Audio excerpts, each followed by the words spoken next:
¿Me escucha? Sí, se escucha. Sí, escucha, sí se escucha. Bueno, disculpen la demora, pero ha sido una falla de internet en mi casa justo. Ya está, empezamos.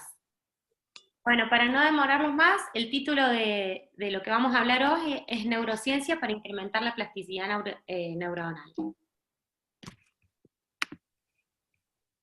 Bien, bien. Los, los fundamentos primero vamos a hablar sobre unos fundamentos de neurociencia y después en la segunda parte de la charla les voy a dar algunos ejercicios que ustedes pueden hacer para mejorar su plasticidad neuronal. Bueno, ¿qué es la neuroplasticidad? Lo que estudian los neurocientíficos. Es la facultad del cerebro de poder reestructurarse y poder recuperarse y cambiar, ¿no es cierto? Entonces, a través de esta plasticidad sináptica es que los seres humanos tenemos la habilidad de aprender. Y hace mucho tiempo se creía que solamente se podía aprender hasta los 25 años y que a los 25 años el cerebro quedaba, por decirlo ya del todo, formado y era muy difícil lograr nuevos aprendizajes.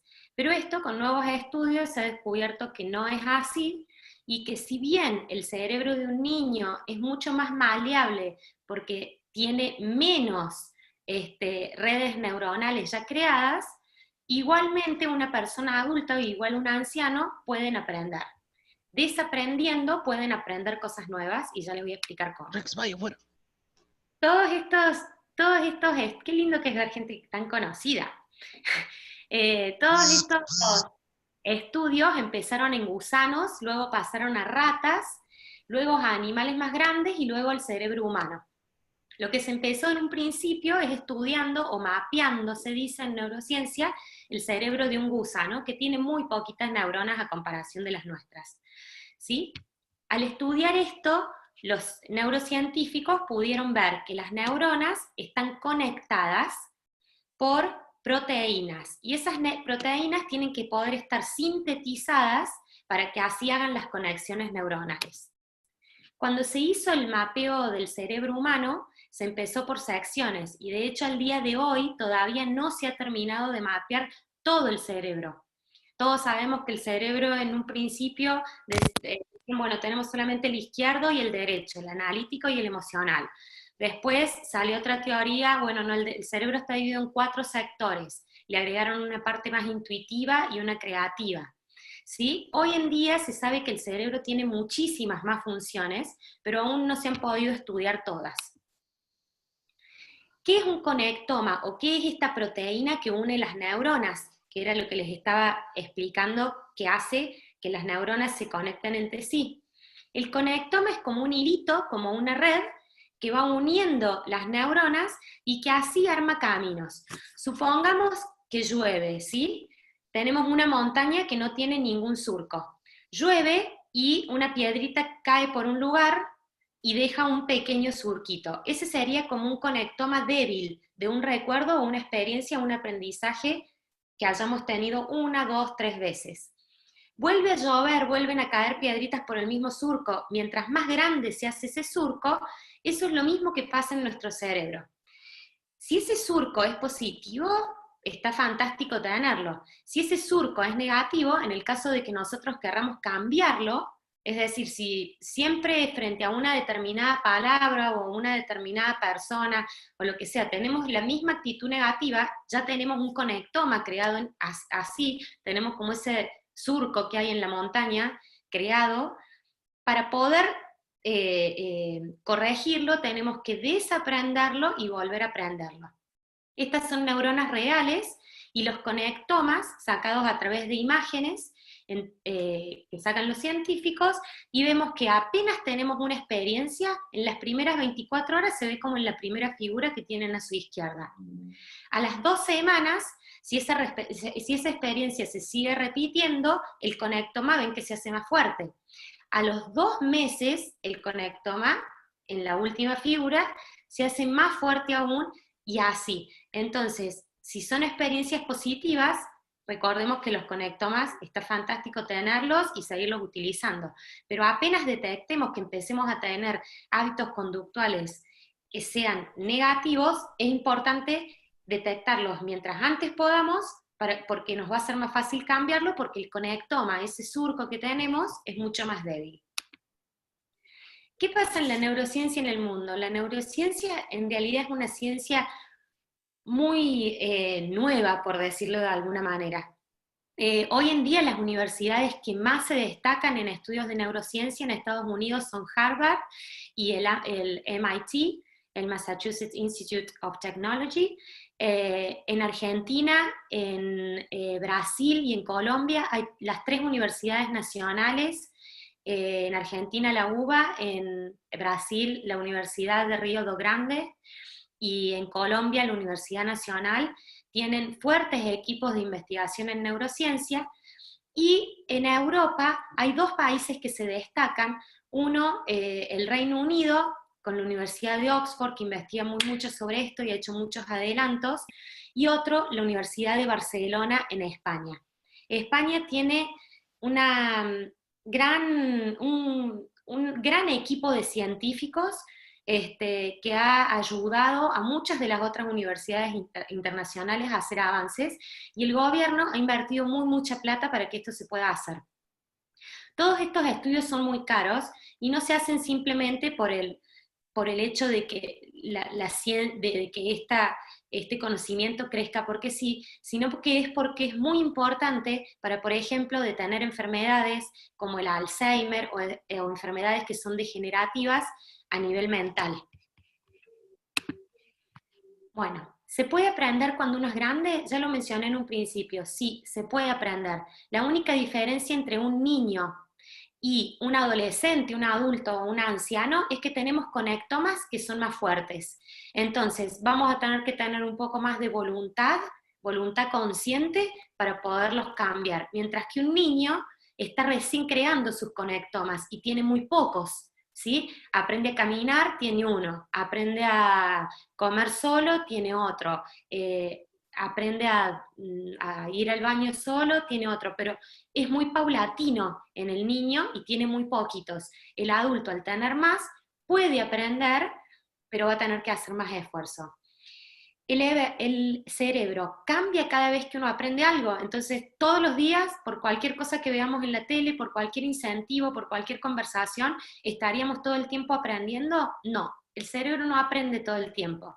El cerebro todo el tiempo filtra y selecciona, y para aprender tenemos que estar conscientemente predispuestos para poder hacerlo. ¿Qué pasa cuando el cerebro duerme? Cuando nosotros dormimos, ¿el cerebro duerme? No, al contrario. El momento de sueño es el momento en el que el cerebro más filtra. Y esa filtración que hace el cerebro, y yo se lo estoy diciendo en palabras muy simples, pero los neurocientíficos usan palabras mucho más complejas, esa filtración es muy importante, porque es la que nos permite de alguna forma resetearnos y empezar el día siguiente con las ideas del día anterior, de las cosas que aprendimos más claras, y para poder tener todo más ordenado para poder empezar el día que comienza. ¿Cómo hace el cerebro para gestionar la cantidad de datos? Porque todo el tiempo nos entran datos conscientes, inconscientes. Yo ahora estoy viendo una imagen, estoy sintiendo un olor, estoy escuchando, estoy viendo las caras de ustedes, ¿sí? Un montón de datos nos entran. ¿Cómo hace el cerebro? Todo el tiempo está gestionando y está diciendo, esto es importante, esto no es importante, esto es importante, esto no es importante. Y la mayoría de las veces, salvo que esa experiencia sea muy emocional, el cerebro la filtra y las descarta. Por eso es que no recordamos todo lo que percibimos. Y de esta charla, a lo mejor ustedes mañana recuerden un momento, una sola cosa, 5 minutos, y no toda la hora que estuvimos juntos. Entonces, como primer técnica o herramienta para poder hacer su cerebro más plástico, es entender la importancia del sueño, ya que el sueño es el que construye y deconstruye, es el que nos permite reforzar y eliminar todo el material que pasó ese día que no nos sirvió, y es el que nos refuerza la memoria. Hay un cuento de ficción que leí hace unos años, muy lindo, de Borges, ustedes lo deben conocer, un autor muy conocido de Argentina, ¿sí? Que se llama Funes el Memorioso. Y en este cuento, de lo que Borges se da cuenta, casi al mismo tiempo que los neurocientíficos, porque cuando él la escribe, en 1944, estaban empezando estos descubrimientos, es la importancia. El personaje de este cuento de Funes es un hombre que todos los días va a trabajar a su oficina y no puede olvidar nada, recuerda todo, todo, todo, todo, todo con lujo de detalle.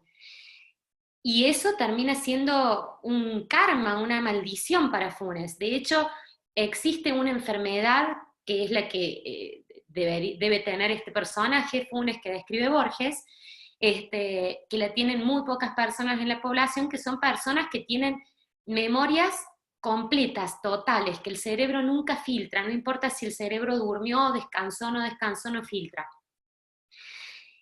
Y ahí, en ese tipo de personas, se ve que sería imposible para nosotros funcionar, sería imposible trabajar, sería imposible aprender algo nuevo, sería imposible tener una familia, sería imposible si no filtráramos, ¿sí? Por eso que decimos, por ahí cuando uno está confundido y uno le aconseja a un amigo, bueno, lo dejemos acá, anda a dormir, mañana va a estar todo más claro, eso tiene una base científica, ¿sí? El dormir, mientras que seamos sanos y no como Funes el memoria, eso nos permite filtrar. Y el filtrar, al otro día, seguramente ese pensamiento lo vamos a tener más claro y vamos a poder aprender cosas nuevas. Hoy en día se sabe que hay muchos tipos de memorias, ¿sí? Si nosotros tenemos nuestro cerebro plástico, que es de lo que estamos hablando hoy, vamos a tener muchas más opciones de memoria que otra persona que no lo tenga plástico. Hoy en día se sabe que la memoria es no solo atender algo, sino que se consolide en el cerebro. Consolidarse es que se haga este conectoma, esta síntesis proteica física que se hace, ¿sí? Que es lo que metafóricamente llamamos como conectoma, y que lo aboquemos. ¿Qué significa evocarlo? Que yo lo repita. Entonces yo me puedo acordar perfectamente el día que yo tuve a mi hija, ¿sí? El día que di a luz a mi hija, porque ese día tenía una atención plena, se consolidó en mi cerebro, sumado a eso, ese momento fue un momento muy emocional, y sumado a eso, a lo largo de estos 6 años que ella tiene, yo lo he evocado, es decir, lo he contado en muchísimos momentos. Ahora, ¿qué pasa cuando lo evocamos? Bueno, cuando nació mi hija, el recuerdo, por decirlo, era un recuerdo, le pongamos colores, supongamos que es un recuerdo azul. La primera vez que yo lo conté, yo lo debo haber contado medio azul clarito, y otra vez lo conté medio azul más oscuro, y otra vez azul marino, y así. Cada vez que contamos un recuerdo, nosotros le agregamos o le quitamos cosas sin querer, y el recuerdo, una vez que se vuelve a almacenar como la última vez que lo evocamos. Y eso es algo muy importante. Por ejemplo, a nivel judicial, vieron que dicen, hasta en las series dicen, no es lo mismo, las primeras 48 horas después de un crimen son las fundamentales. ¿Por qué?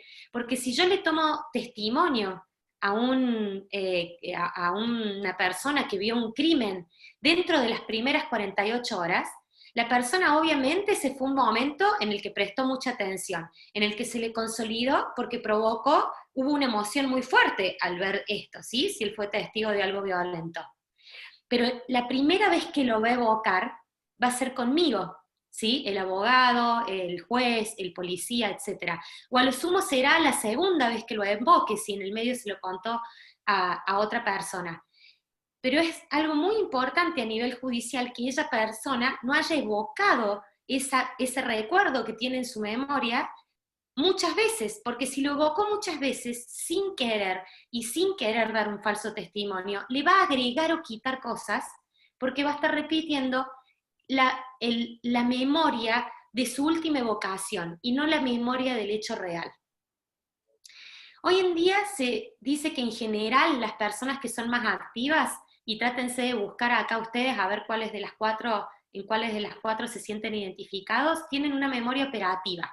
Y la memoria operativa es la rápida, ¿sí? Hago la lista del súper, ¿qué me falta? Leche, pan, voy, lo compro, vuelvo. Voy, lo compro, vuelvo. Si al otro día alguien me pregunta, ¿cuál era la lista del súper de ayer? Ya está, era para ese momento, ¿sí? O la agenda del día, hoy turno con el médico, trabajo esto, lo otro. Si en 2 o 3 días, en una semana, alguien me pregunta, ¿qué hiciste el miércoles pasado? Si yo no reviso mi agenda, no me lo acuerdo. Las personas activas tienen esta memoria operativa muy despierta y tienen una gran memoria frente a la experiencia, es decir, a todas las cosas que hacemos automáticamente sin estar prestando atención. Y en general todas estas cosas son cosas que podemos hacer mientras realizamos otras que necesitan mucha atención. Por ejemplo, manejar un auto. ¿Sí? Yo no estoy pensando que voy a poner la marcha, ni que voy a frenar, ni que lo voy a arrancar, lo hago de forma automática. Desde el momento en el que entro en el auto, una vez que uno lleva unos años o unos meses manejando, lo hace de forma automática.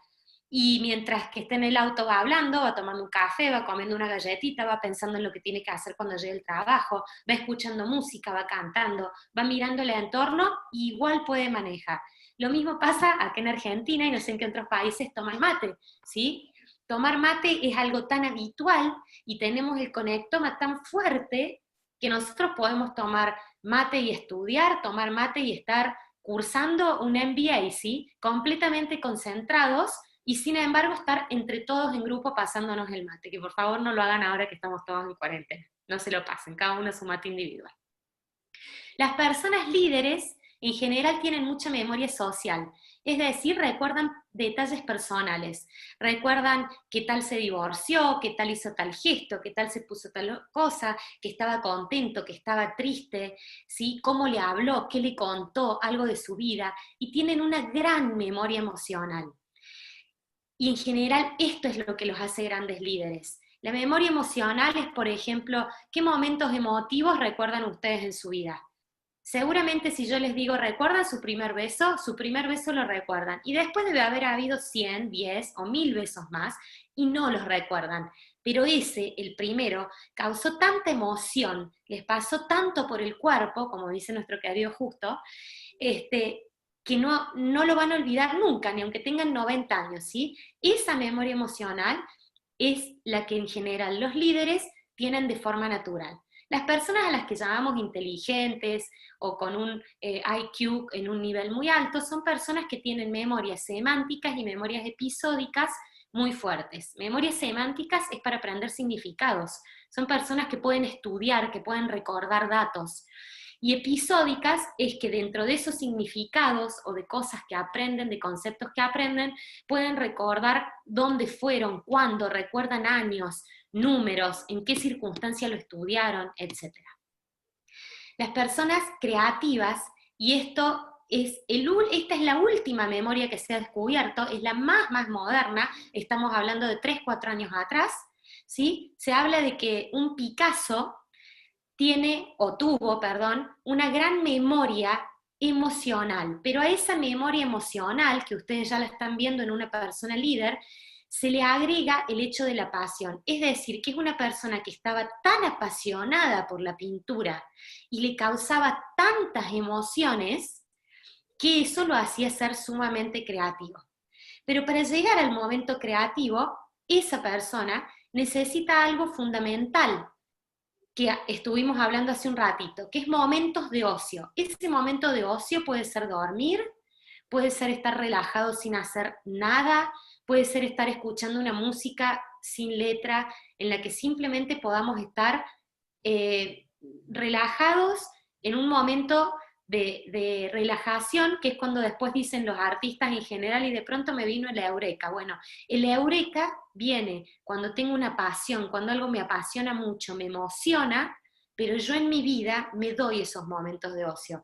Es decir, que por ejemplo, si yo tengo un niño de alumno o de hijo que sea muy creativo y yo veo que es muy emocional, muy apasionado, pero yo a ese niño lo sobrecargo de actividades y no le doy momentos de ocio, no lo dejo que esté 1 o 2 horas en su pieza de juegos y ver qué pasa, ¿sí? Que no esté viendo tele, que no esté conectado, que no esté jugando al rugby, que no esté jugando al fútbol, que no esté en el cole, que esté solo, entonces ese niño nunca va a poder terminar de desarrollar su creatividad, porque este momento es fundamental para que él tenga el momento, ese eureka del que hablamos. Bueno, ¿cómo podemos hacer para utilizarla a nuestro favor? Y para utilizarlo a nuestro favor, hay un psicólogo y médico, no es neurocientífico, es médico y psicólogo español muy conocido, que es como decir un Facundo Manes en la Argentina, pero acá Manes es neurocientífico, ¿sí? Que dice que desaprender la mayor parte de las cosas cuando ya somos adolescentes, adultos o adultos mayores, es lo que nos enseña, desaprender la mayor parte de las cosas que nos han enseñado es más importante que aprender. Es decir, tenemos que desaprender primero para luego poder aprender nuevas cosas. Entonces ahora los invito rápido a que todos los que sean diestros escriban esta frase. Soy profe de inglés, entonces algo en inglés tenía que poner.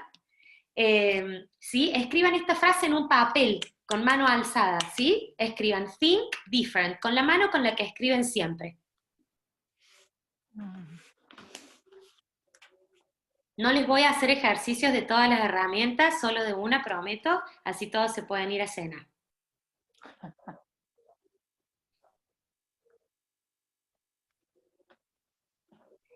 Ya todos han escrito la frase think different con la mano que ustedes escriben habitualmente, los diestros con la derecha y los zurdos con la izquierda. Bueno, ahora les pido que cambien la lapicera y escriban la misma frase, son 2 palabras nada más, pero con la otra mano, ¿sí? Con la que ustedes habitualmente no escriben. La Ceci está buscando papel. Bueno. Susi. Nina me pide la frase ya la pongo, Nina. ¿Sí? ¿Todos escribieron ahora think different con la otra mano? Sí. Alguien, por favor, que habilite el micrófono y me diga qué sintió cuando escribía con la mano con la que habitualmente no escribe. Impotencia. ¿Cómo, Pietro? Impotencia. Impotencia. Sí. ¿Qué más? Sí, tal cual. No, Tal cual. dificultad, No poder escribir. Otro sentimiento. Impotencia. Dificultad, Otra mucha. emoción. ¿Cómo? Inutilidad. Inutilidad. Dificultad. Hay que pensarlo más. Que ¿Qué no se más? escribió como siempre, que es todo más torcido. Hay que pensarlo más. Que no salió tan bien, que hay que pensar. Súper difícil. Que es muy difícil. ¿Qué más? Antes lo podía hacer un poco mejor la letra, pero ahora creo que con el pasar de los años la hago peor con la otra mano. Y lo haces peor. Perfecto. Bueno, yo les quiero contar que yo he dado charlas en varios congresos, los daba con una colega mía en inglés, poníamos frases en inglés y preguntábamos frente a auditorios y todo el mundo siente lo mismo que ustedes. Y ahora que ya saben lo que yo les expliqué de neurociencia, ¿por qué es? Porque con la mano con la que ustedes escriben siempre, tienen un conectoma muy fuerte, porque lo vienen haciendo hace 30, 40, 50 años, ¿sí? Entonces, si ahora quisieran aprender a escribir con la otra, por supuesto que podrían, y no solo que podrían, sino que sería muy beneficioso porque, por ejemplo, en el caso de tener alguna tendencia para tener Alzheimer o alguna otra enfermedad degenerativa mentalmente, esto sería algo que no les no haría que ustedes no tengan esa enfermedad, pero sí alargaría el tiempo en el que ustedes tengan sanos. Entonces, ¿vieron lo que nos hablan ahora en los noticieros de achatar la curva del coronavirus? Bueno, si alguno de ustedes tuviera tendencia a tener alguna de esta enfermedad, Dios no lo quiera, ustedes estarían achatando esa curva, ¿sí? Y haciendo que por más tiempo de su vida estén sanos y esa enfermedad llegue mucho más tardíamente. Y en el caso de que llegue de una forma, un celu vibrando, que llegue de una forma mucho más leve y más suave. Esta es una de las cosas que podemos hacer, ¿sí? Usar la mano contraria. Y usar la mano contraria puede ser para escribir, cosa que ya a lo mejor si somos grandes es muy complicado, o para hacer cosas que hacemos todos los días, como por ejemplo abrir la puerta de nuestra casa o lavarnos los dientes. Podemos proponernos de ahora hasta el último día que vivamos, lavarnos los dientes con la mano izquierda, y eso está aumentando la neuroplasticidad de nuestro cerebro. Bueno, acá es la parte que a mí me encanta, enamorarse. Enamorarse incrementa químicamente, ¿sí?, un montón de sustancias, no solo la endorfina, que es la que conocemos todos, sino un montón de sustancias que facilitan la neuroplasticidad en cualquier cerebro, en el cerebro de una persona grande, o en el cerebro de una persona adolescente, o en el de una de mediana edad. Realizar gimnasia pasa lo mismo. Todas las sustancias, los químicos que en el cuerpo se producen, nos hacen que tengamos mucha mayor neuroplasticidad. Algo muy simple es revivir lingüísticamente algo del pasado, y en general si lo vamos a revivir, vamos a hablar, si lo queremos corregir, y vamos a decir que vamos a corregir cosas que nos hayan sido difíciles, o que sean pesadas, o negativas en nuestra vida. Entonces, por ejemplo, revivir lingüísticamente un duelo es muy importante. Por eso esto de que se usaba antes de no hablar, ¿sí? Alguien se moría y ya no hablábamos más de esa persona, no, es todo lo contrario. Tratar de revivirlo y tratar de revivir a esa persona lingüísticamente de una forma positiva, es decir, el primer mes lloraré y no podré articular una palabra si falleció alguien que yo quiero mucho. A lo largo de ese año ya podré hablar y me emocionaré y la lágrima me quedará acá. Y con el tiempo, alguien me hizo una raya, qué lindo. Ah, no, ahí está. Y con el tiempo, poder conscientemente revivir y traer y evocar solo los recuerdos lindos que yo tengo de esa persona, ¿sí?, me puede hacer cambiar una memoria negativa, ¿sí?, un conectoma que yo ya tengo en mi cerebro, y mejorarlo. Tomar nuevas rutas. Si todos los días yo voy al trabajo por Avenida Rafael Núñez, se llama la calle acá, ¿sí?, siempre voy a estar usando el mismo conectoma. Si yo todos los días me propongo cambiar, aunque sea un par de calles, mi cerebro va a funcionar mucho más. Tener momentos de ocio. Y no solo es dormir, sino también tener momentos de ocio, de no hacer nada, de no estar con la tele, de no estar con el celu, de no estar conectados, de ocio, para que el cerebro pueda estar consciente pero descansando, porque en ese momento recuerden que es cuando filtra. A las personas grandes se les recomienda, ya que en general tienen más tiempo que la mayoría de nosotros que estamos en edad, nueva lengua un momento. Y ya no importa si van a poder hablar bien la lengua o tocar perfecto el violín. Lo importante es que eso les va a empezar a crear conectomas nuevos en el cerebro. Cambiar la rutina que tenemos todos los días. Todos los días me levanto, tomo un café, después me baño, después, bueno, no. Hoy me levanto, me baño, después tomo el café, o me voy a trabajar y me voy a tomar el café en el trabajo. ¿Sí? Cambiar la rutina. Y si tienen la posibilidad, yo no, porque vivo en un departamento y no podría ponerlos de otra forma, pero si tienen la posibilidad de cambiar los muebles, o de aunque sea cada 2 o 3 años, cambiar, no sé, si no pueden cambiar el sillón, cambiar los colores de los almohadones. Todo eso hace ejercitar la mente. Comer seguido, que es algo que nos recomiendan todos los nutricionistas, en realidad tiene una base científica. Ellos no nos lo dicen porque sí.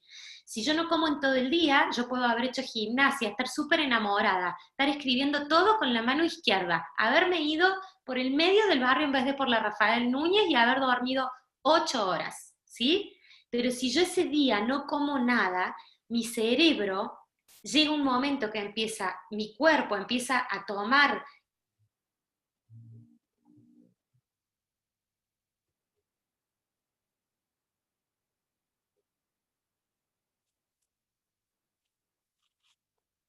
qué es lo que sería hacer reconstrucciones lingüísticas, ¿sí? Que si bien pueden ser de cosas del pasado, también pueden ser de cosas del presente, ¿sí? Proponerme contar algo sin utilizar palabras negativas.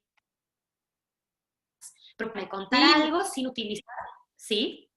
Pau. Perdón, ¿podés repetir la parte de, porque se cortó cuando dijiste, y no comemos nada en todo el día, el cerebro, y se cortó. Y no sé si a mí comemos sola, ahí pero estoy viendo en el chat y también. No comemos nada en todo el día, entonces el cuerpo empieza a tomar energía de nuestras reservas, y no es lo mismo que si nosotros le estuviéramos dando la comida que necesita. No va a funcionar igual. ¿Sí? Gracias. ¿Ahora? Sí, perfecto. para mejorar la neuroplasticidad, ¿sí? La neuroplasticidad, si nosotros la mejoramos con todas estas técnicas que yo les enseñé, vamos a mejorar nuestra inteligencia, y ojo, porque no les estoy hablando de la inteligencia del IQ que conocemos todos, les estoy hablando de todas las que hablamos, de la emocional, de la instintiva, de la creativa, y vamos a mejorar todas nuestras memorias. Y de esa forma vamos a poder retrasar enfermedades si tenemos predisposición para alguna, y en un momento como este, algo tan importante, que adaptarnos mejor a los cambios. Es decir, las personas que en este momento tengamos más voluntad para poder desaprender esos conectomas que tenemos, ¿sí? Y aprender nuevos. No voy más al gimnasio a hacer gimnasia porque no puedo, porque está cerrado, porque me puedo contagiar de algo, hago gimnasia en casa. Las personas que nos podemos adaptar a eso, estamos creando nuevos caminitos en nuestro cerebro que nos van a hacer ser muchos años más sanos. Y soy profe, así que antes de terminar, sí o sí tenía que tirar algunos tips para los profes que nos estoy viendo, que nos están viendo, aunque no todos sean profes, para los que no lo son. ¿Cómo podemos hacer en la educación? Bueno, dijimos que no es tan fundamental en los niños, al menos, o en la educación primaria. ¿Por qué? Porque el niño no tiene tantos conectomas, y porque esos conectomas que tienen no son surcos tan marcados. Igualmente, la neurociencia propone que sea una disciplina que se empiece a utilizar desde temprana edad, ¿sí? Entonces, cosas que se pueden hacer muy prácticas es hacerlo sentir. Y en las planificaciones, los docentes, tanto objetivo, currícula, programa, tema, tendrían que hacernos poner obligadamente en todos los países. Y en todo este día, una emoción que le hiciste sentir al niño.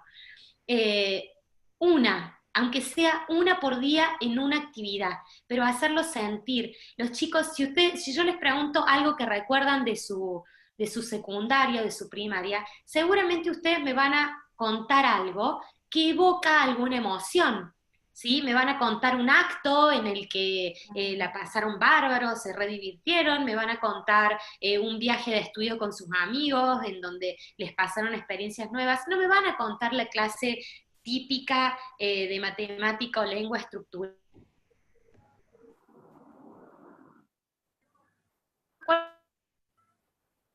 Que más los hizo sentir y que les enseñó desde ahí. Sentarlos en lugares diferentes, todos sabemos que es importante, y sacarlos del aula, ¿sí? Porque eso les da novedad y les hace tener un entorno diferente y ser más flexibles el día que ellos tengan que aprender o estudiar en el jardín de la casa, en el escritorio, en la cama, con ruido, sin ruido. Utilizar juegos, pero no de una forma competitiva, sino de una forma creativa, para que se diviertan, se distiendan, y en esa relajación aprendan. Utilizar música, si por ejemplo en el caso mío les enseño inglés a veces cuando tienen que escribir writing, si sé que el writing va a durar mucho tiempo y a lo mejor van a estar media hora, les pongo una música para que ellos, mientras están todos escribiendo, ¿sí?, tengan un acompañamiento de algo, y hacerlos trabajar en grupos. Los neurocientíficos recomiendan que los grupos no sean de más de 2 o 3 personas, y hacen una mayor recomendación, y más fuerte aún, que es que los grupos sí o sí tienen que ser intergrado o interaño. Es decir, que si yo siento a un niño de primer grado escribir una oración, lo mejor en grupo, lo mejor no es que se siente con 2 niños de su edad, sino que lo mejor es que se siente con un niño de 7 años y con un niño de 8, porque el de 7 le va a aportar algo diferente y el de 8 otra cosa diferente. Y que los grupos siempre es mejor hacerlos mezclados. Entonces, cuando hablábamos acá de que tenemos personas que tienen diferentes tipos de memoria y eso les hace crear diferentes plasticidades cerebrales y los hace ser inteligentes de diferentes formas, es mejor que en un grupo tengamos un activo, un líder y un inteligente, o un creativo, un inteligente y un líder, y no que pongamos 3 líderes o 3 inteligentes o 3 creativos juntos, ¿sí? Siempre mezclarlos es mejor. Bueno, les agradezco muchísimo, les pido muchísimos perdones por las fallas de conexión. Fui volando porque tenía miedo de no llegar. Escucho todas sus preguntas.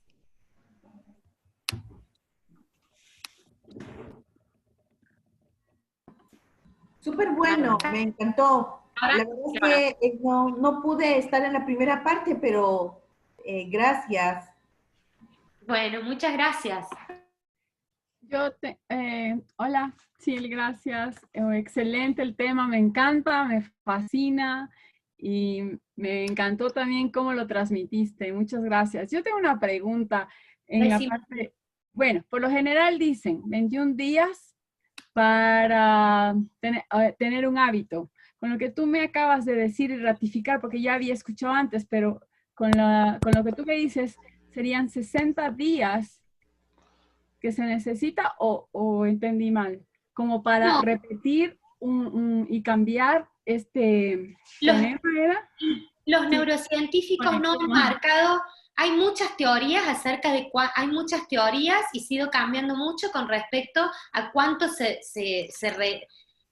tiempo hay que repetir una misma actividad o tener una misma experiencia para poder tenerla como un hábito. Los neurocientíficos no se han definido aún en una, algunas escuelas dicen 2 meses, otras escuelas dicen 6, y otras escuelas dicen, si no repito algo durante un año no lo logro.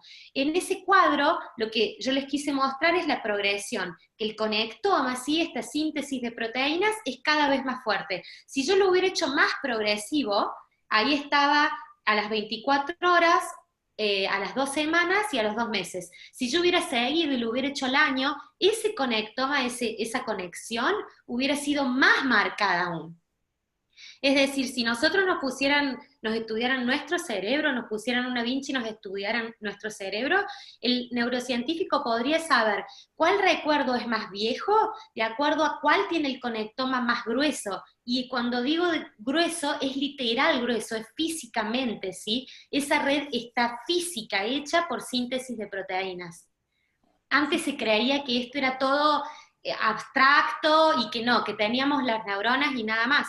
No, es una cadena sintética de proteínas que mientras más gruesa quiere decir que más tiempo he estado repitiendo eso. Y lo único que quiere decir eso es que si yo quiero desaprender eso, ¿sí? Sí, ahí sería el punto, sí. Por ejemplo, si como mal y ahora quiero empezar a hacer dieta y ser saludable toda mi vida, bueno, le va a costar más a alguien que venga comiendo mal hace 40 años que a alguien que venga comiendo mal hace 20 años. Le va a costar más, pero no quiere decir que no lo pueda hacer. Por más grueso o fuerte que sea el conectoma que tenemos, podemos desaprenderlo. Y aprender uno nuevo, ¿se entiende? Ya, entonces, no hay un tiempo, sino que simplemente habría que aplicar el desaprender. Digamos, la persona tendría que tener la disciplina dependiendo de la edad, dependiendo de cuánto tiempo lo ha hecho. Para que se entienda muy claro, mira, se han hecho muchos estudios con personas drogadictas. Entonces, si yo soy adicta a una droga ilegal, ¿sí?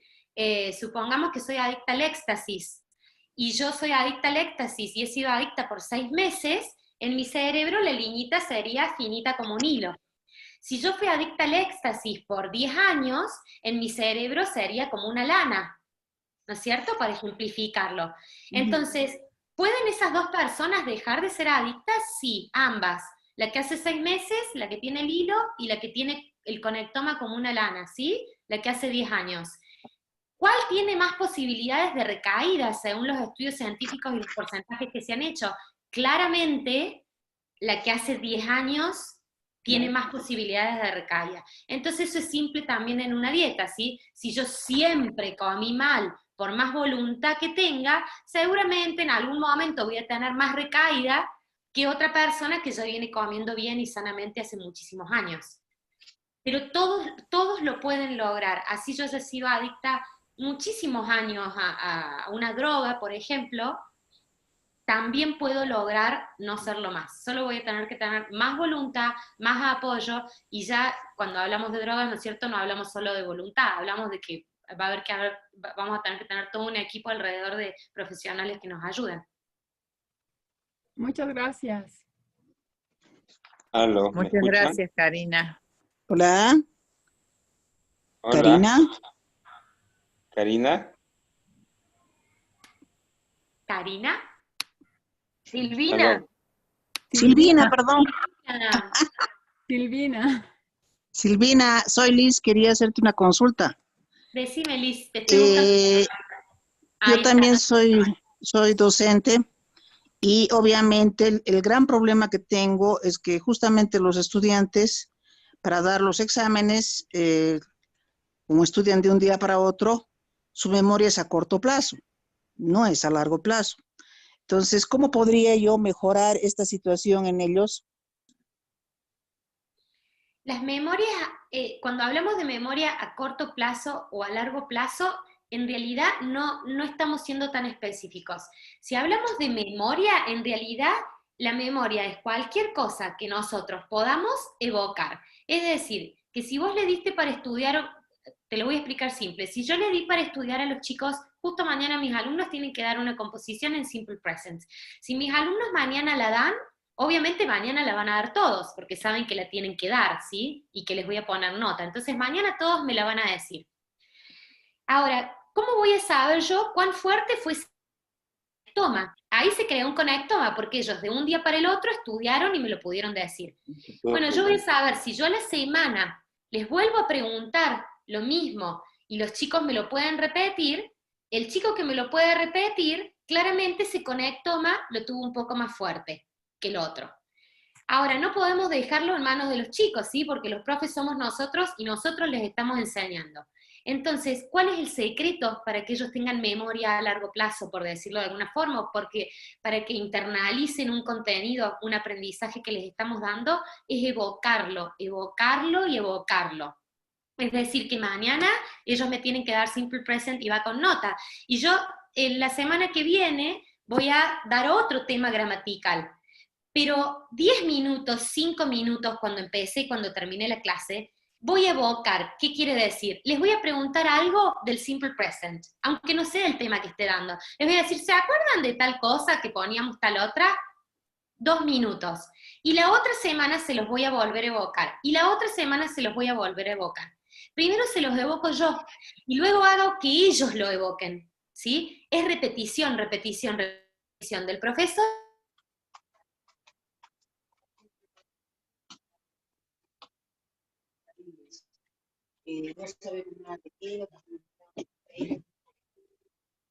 Más inteligencia semática solos. Otros van a necesitar más repetición. ¿Se cortó? Los otros van a necesitar más repetición, pero una vez que ellos empiecen a repetir el usarlo, lo internalizan. En un momento ¿se escuchó? Gracias. No se escucha. ¿No se escucha? ¿Sí se Ahora escucha? sí. No, no se escucha. Ahora sí. Les pido 1000 disculpas, pero es internet. No hay problema, no hay problema. Silvina, Díganme.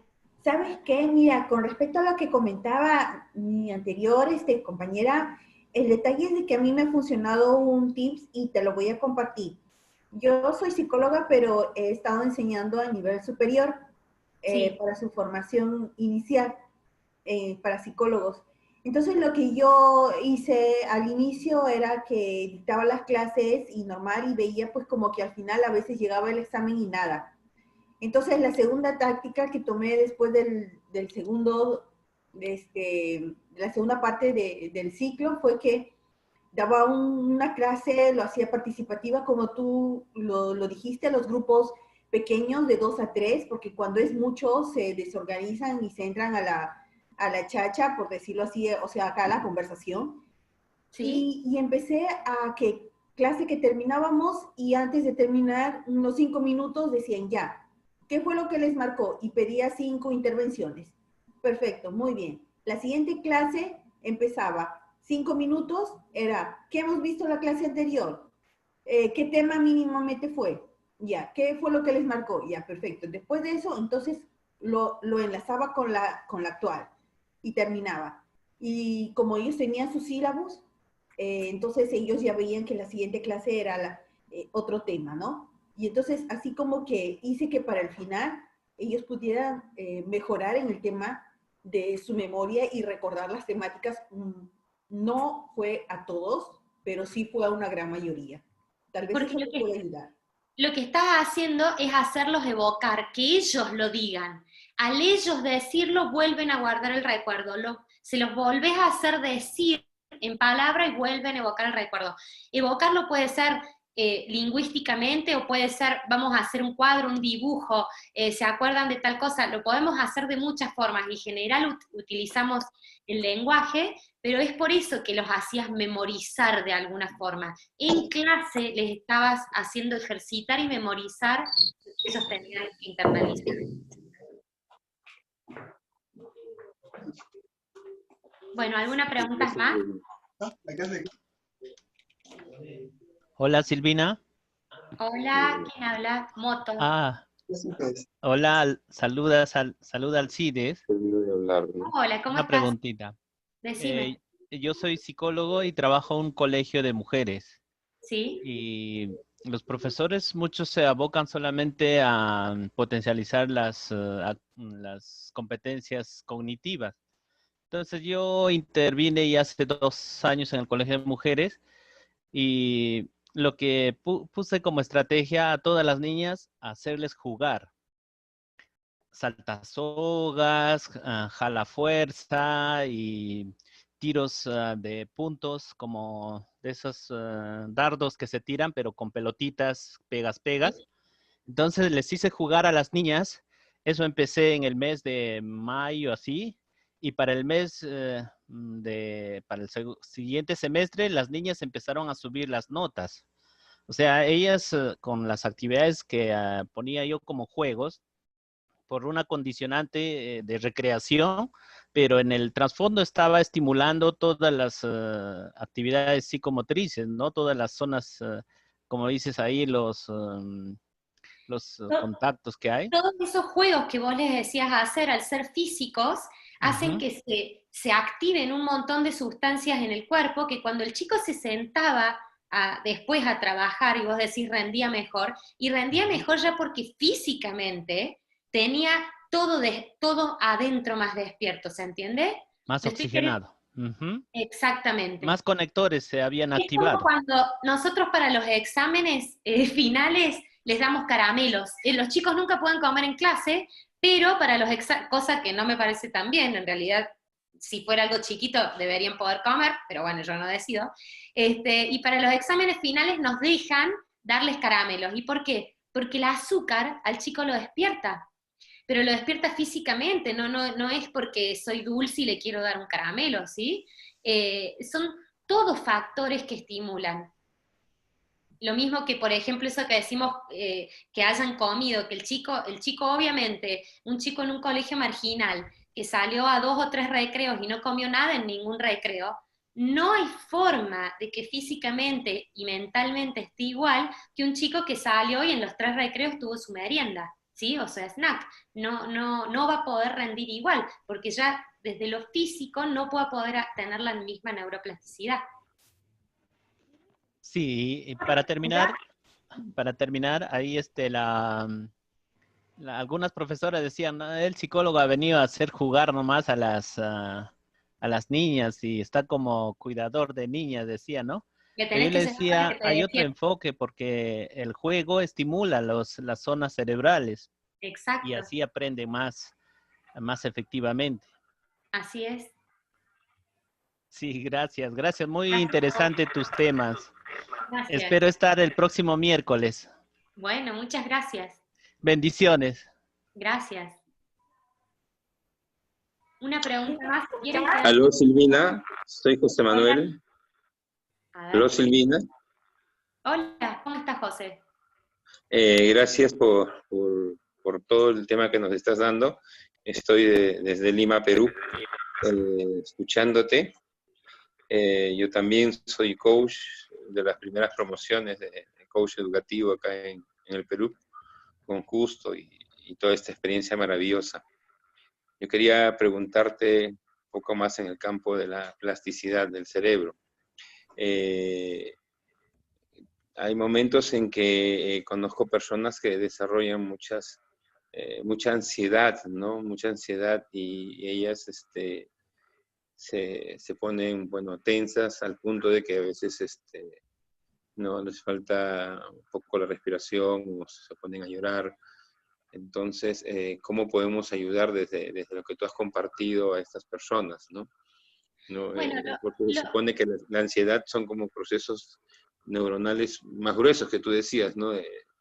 Más intensos por recordar de repente momentos traumáticos o situaciones difíciles, ¿no? Y entonces, a ver, ¿cómo romper esto? Claro, desde el apoyo, los psicólogos están para ello, lógico, pero por ejemplo, desde la casa, ¿no? Yo tengo un pariente que tiene esos problemas constantes, entonces, a ver, dime tú cómo puedo ayudarlo más desde lo que tú nos estás proponiendo. Bueno, Gracias. yo no soy psicóloga, claro, soy profesora y me he especializado en este tema, pero no soy psicóloga, pero voy a intentar hacer mi aporte desde lo que yo sé. La ansiedad provoca estrés, ¿sí? Y en realidad, con estrés no podemos nada, ni tener memoria analítica, ni creativa, ni nada, estresados nada. Entonces lo que hay que bajar es ese nivel de estrés. Para bajar ese nivel de estrés hay dos cosas bien básicas. La primera es eliminar distractores. Y hoy en día, distractor número 1, el celular. Distractor número 2, entramos a casa y la tele está todo el día encendida, ¿sí? No hay un momento de silencio. Distractor número 3, no sé, todas las cuestiones tecnológicas, ¿sí? Son distractores que si una persona es ansiosa y tiene la voluntad y las ganas de poder empezar a desaprender esto para empezar a tomar un camino nuevo, tenemos que empezar por lo más básico, que es eliminar distractores.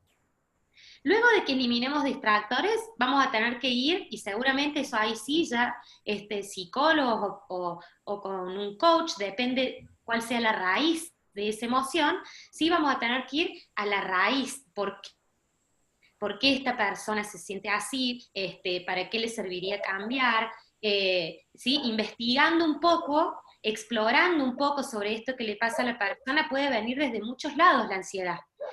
Entonces, explorando un poco, ahí se va a poder buscar una solución más, digamos, más efectiva. Y algo que es muy simple para todos es lo de la reconstrucción lingüística, es decir, si esa persona te dice, no, porque a mí me pone nerviosa cuando vos entrás y decís, no sé, buenos días, porque yo quiero que me digas buenos días, mi amor, no sé, y ya no me amás más porque no me decís mi amor, y qué sé yo, y ya se puso ansiosa y se estresó, y chau, se le nubló el día. Bueno, que esa persona pueda, en una, escriba, cuando, no sé, mi novio me dice buenos días, aún me ama, no dejó de amarme aunque no mencione mi amor o lo que sea, o ponga frases de cosas importantes. Hay una técnica, me la hizo hacer a mí, mi psicóloga, hace muchos años, que era una frase que ella me enseñó y que yo le dije, no hay frase más, no voy a decir porque es medio personal, pero le digo, no hay frase que me haya llegado más, Bárbara. Y yo me dijo, bueno, hacete un sticker y pegátela en el espejo del baño. Y me dijo, Silvina, hasta que vos automáticamente no te despiertes y todos los días sola repitas esas frases, no las saques del espejo que tenés en el baño. Y así la tuve como un año hasta que después me lo aprendí de memoria. Entonces, si bien se pueden hacer cosas simples, hay que empezar intentando por cosas simples, si el problema se soluciona, listo, y si no, obviamente hay que acudir a los profesionales que correspondan, ¿cierto? No todo se puede hacer desde simples herramientas o técnicas, porque a lo mejor tiene un trasfondo mucho más profundo. Bueno, ya estamos en horario. Gracias Silvina, gracias, muchas gracias. Ya estamos en horario y no quiero demorar a todos los que estuvieron todos puntuales, y a mí me falló internet. Les agradezco muchísimo, los volveré a invitar la próxima vez que dé un webinar, y le agradezco profundamente a la escuela, le agradezco a todos mis compañeros, a Justo, a Jime, a Rodo, a Pietro, y a todos, y a sobre todo a mi equipo de partners que me apoyaron todos, me mandaron mensajes por privado a todos, les agradezco a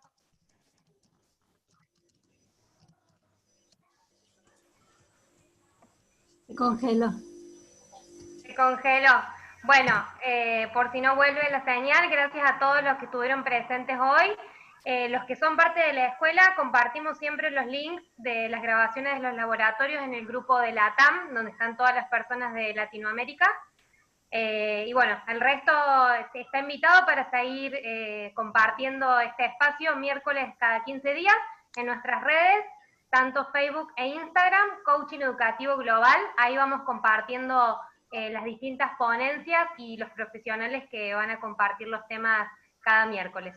Es una horita nada más, así que creo que es accesible para todos. Silvi, estuviste bárbara, muchas gracias por todo lo que nos enseñaste hoy. Y bueno, gracias a todos. Muchas gracias. Gracias a todos, buenas noches. Muchas gracias, Silvi. Bien. Gracias. Muchas gracias. Gracias. Genial. Gracias, Silvi, gracias. Bendiciones. Gracias, gracias. Gracias, Silvi. Maravilloso. Excelente, Silvi. Maravilloso. Está muy serio Pietro, no sé qué pasa. Pero, Alguien me dejó colgado en la anterior reunión y la estaba reprogramando. la veo a Jimena sonriente, pero a vos te veo muy serio. Porque alguien me dejó colgado en la anterior reunión.